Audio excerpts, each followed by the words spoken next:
Hello hi বন্ধুরা, শুভ সকাল। দেখো আমি কি করতেছি, সকাল সকাল উঠে স্নান করে তারপর আমার হাজব্যান্ড কাজে যাবে, ওই জন্য আমি এদিকে রেডি করতেছি। শাক ধুয়ে আমি রেডি করে রেখেছি।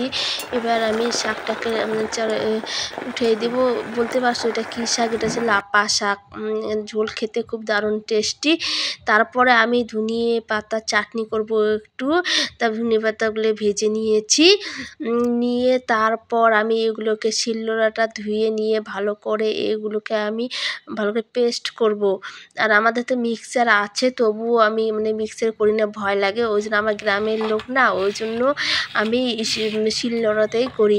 আর দেখতে পাচ্ছ আমি এটা কি নিয়ে এসি, এসে শিলনোড়া থেকে না, এটা হচ্ছে এটিএম, পুরনো এটিএম হয় না, আমার ডেট শেষ হয়ে যাওয়ার, ওই জন্য এই এটিএমটা আমি ইউজ করি, তাহলে নামানো খুব সুবিধা হবে। আর তোমাদেরকে বলি, যদি এটিএম থাকে পুরনো এটিএম, ডেট ক্যান্সেল হয়ে যাওয়ার, এরকম করে নিবে, খুব সুবিধা হবে। এদিকে তোমার দাদা ভাই খেতে বসে কাজে যাবে, আর আমি এদিকে তার ভাত রেডি করে দিচ্ছি, আলু মাখা, তারপরে দিয়ে দেবো এখন শাকের ঝোল।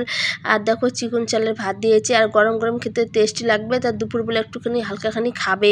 আর বাইরে খাবার খায় না, তোমার দাদা ভাইয়ের পেটের সমস্যা হয়, ওই জন্য বাইরের খাবার খায় না। আর তোমরাও এড়িয়ে চলবে, বাইরের খাবার খাবে না।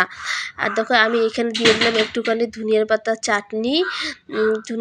চাটনি করে রেখেছি। দেখো তোমার দেখাচ্ছি, এই যে ভালো করে দেখিয়ে দিচ্ছি। এই ধনিয়ার পাতার চাটনি, আর যে লাপা শাকের ঝোল দিয়ে দেবো গরম গরম, সাথে একটা লঙ্কা দিয়ে দেবো, খুব টেস্টি হবে দুপুরবেলা খেতে।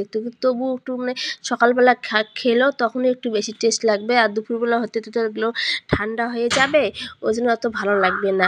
আর আমি দেখো টিফিন বাটিতে, ছোটো টিফিন বাটিতে এরকম খাপা লাগে, তারপরে আমি বড় টিফিন বাটির উপরে বসিয়ে দিলাম, তাহলে আর কি নড়াচড়া করবে না। আর এইভাবে আমি ঢেকে দেবো।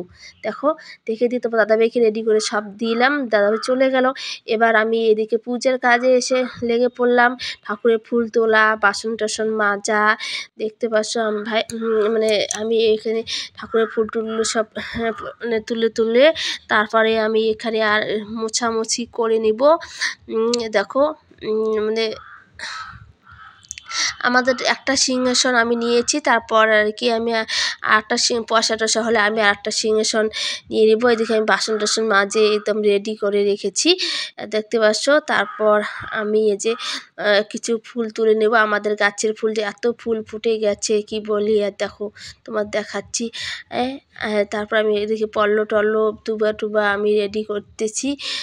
আর তারপর আমি যে সে তুলসীর পাড়টা এখানেও আবার পরিষ্কার করে নেব, নিয়ে তারপর লেপালেপি করব।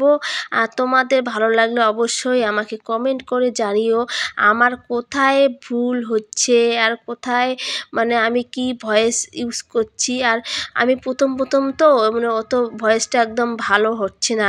তারপর সব রেডি করে নিয়ে আমি এই দেখো পূজার আয়োজন করে নিচ্ছি। এই যে আমার ছেলে হেল্প করতেছে, আমাকে হেল্প করবে, চন্দন বেটে দিবে, ওই জন্য আমি চন্দন বাটা কাজ চালু করে দিয়েছি। আর তোমাদের কেমন লাগছে একটু বলবে প্লিজ, কমেন্ট করে বলো। তারপরে আমি আস্তে আস্তে পূজা তো তাড়াহুড়া করলে তো পুজোটা হয় না, আমি আস্তে আস্তে পূজাটা দেব। তারপর দেখো আমি কিছু লক্ষ্মীর পাঁচালি